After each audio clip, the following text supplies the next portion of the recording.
అతను వెళ్ళిన ప్లేసే, ఆ లోతు తెలుసు, ఆ ఎత్తు తెలుసు, ఎక్కడ చేప ఉంటుందో తెలుసు, కానీ దొరకలేదని తెలుసు.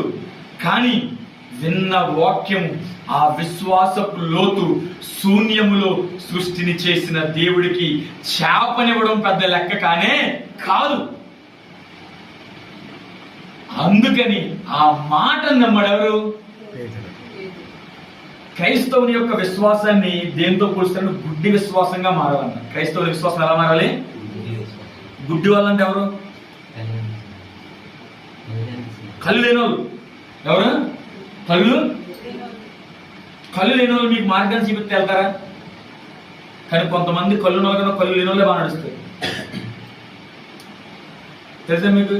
గొయ్యి ఎక్కడ ఉందో చెప్పేస్తారు, రెప్ప ఎక్కడ ఉందో చెప్పేస్తారు. రోడ్లో ఆ తిరిగి 3 సార్లు తిరిగాక మనకే తెలదా, మనమే గుడ్డోలే గుర్తేసుకుంటాం కళ్ళుండి. ఆయన ఎవరో పాట ఆడతారు, కళ్ళుండి చూడలేదంట, కళ్ళుండి చెవులుండి నోరుండి.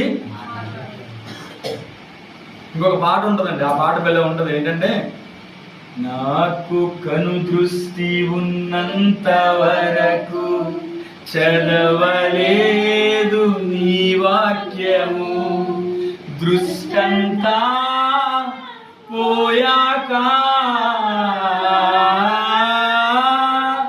చదవాలని ఉంది నీ వాక్యము, చదవాలని ఉంది నీ వాక్యము, వినిపించుచున్నది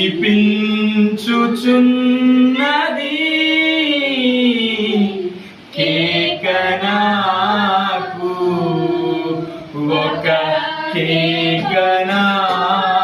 అది అప్పుడు